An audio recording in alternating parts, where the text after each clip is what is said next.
juga alhamdulillah ikut datang ke prosesi pemakaman. Seperti apa sih punya kedekatan Budi dengan almarhum ya? Oh iya, kalau datang itu pasti ya. Saya rasa semua orang, semua seniman yang tahu hari ini juga semua pengen datang untuk menghormati Mbak Titi yang terakhir kalinya. Tetapi mungkin banyak teman-teman artis juga yang punya kesibukan sendiri, ya, atau lagi syuting, lagi kerja ya.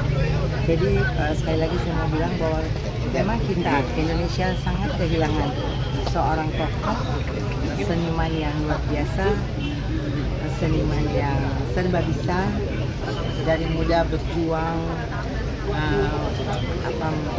terus berkarir untuk mencapai puncak karirnya hingga usianya yang ke-87. Jadi Mbak Titi ini orang yang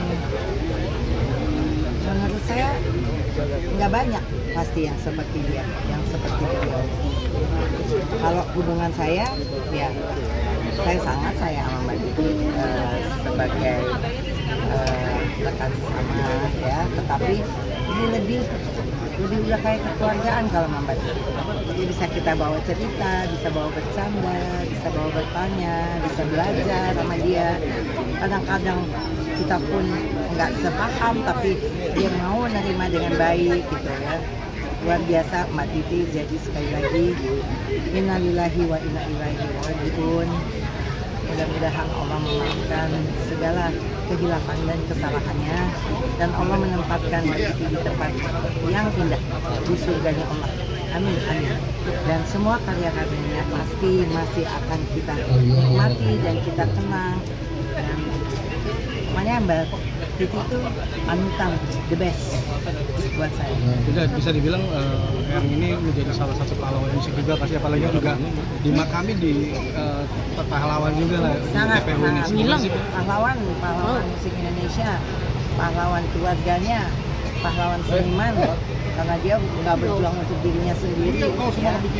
Orang yang berjuang untuk dirinya sendiri beda ya, tapi kalau Mbak Titi ini berjuang untuk semua seniman dan nggak pernah mati langkah, tidak pernah kehabisan ide untuk membuat sesuatu.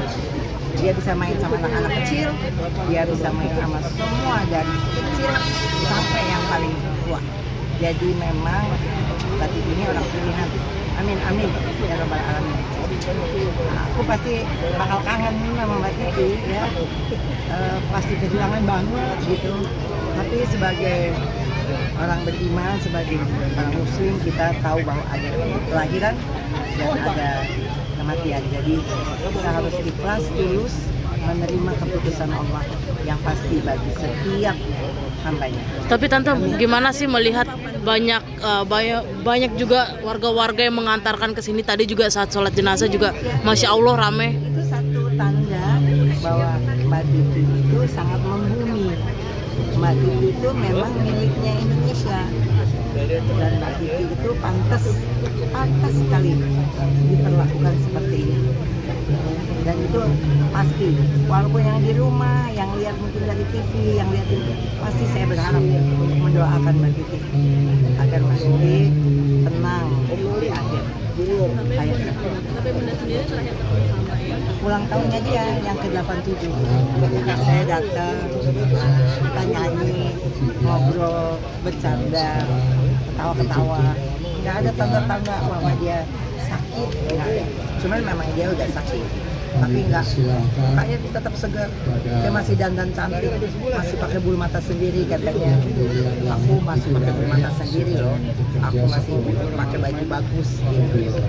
Tapi memang dia udah dalam kondisi yang sakit waktu itu. Jadi sekarang saatnya kita mengenang, mendoakan, dan terus menjalankan pesan-pesannya, meneruskan perjuangan. Oke.